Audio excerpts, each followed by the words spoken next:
Hallo meine bayerische sexy Zuschauer. Ja, ich liege jetzt hier schön in der Sonne mit dem Snoopy und genieße die Sonne und ich bin ja eigentlich ein richtiges Sommerkind.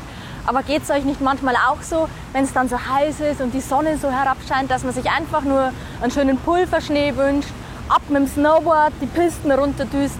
Ja, und deswegen handelt sich heute meine Hausaufgabe um den Winter.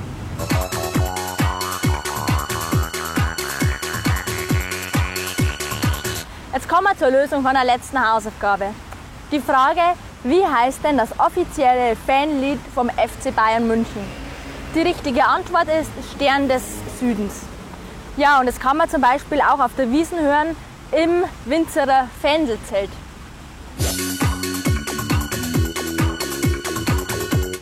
So, jetzt kommen wir zur neuen Hausaufgabe.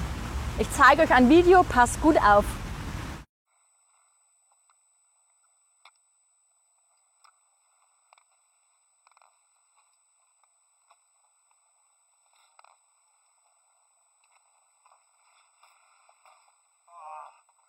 Geschafft. 2 minutes, 2 minutes. Sunshine auch.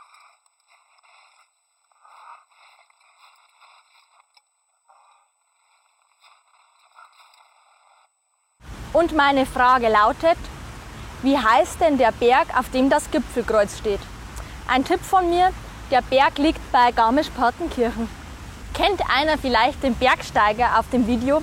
Der sieht ja trotz Aufstieg immer noch ganz fit aus.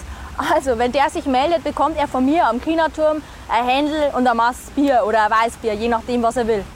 So, schreibt mir eure Lösungen wie immer als Kommentare unter mein Video und meine lieben Freunde, auf keinen Fall vergessen, mich zu bewerten. Ich würde mich total freuen. Ich genieße jetzt erstmal den Sommer. Ich hoffe, ihr auch. Ihr könnt euch noch lang genug auf den Winter freuen. Ciao, bis zum nächsten Mal, eure Ninja. Im Winzerer Fendelzelt, Das Lied kann man auch öfter mal im... Nee, wie heißt das Scheißzelt? Nochmal. Winzerer Fendel. Also nochmal. Ah ja, dann mache ich da wieder Pause. Wenn der Bergsteiger sich meldet oder was? Ja, kann ich? Nochmal.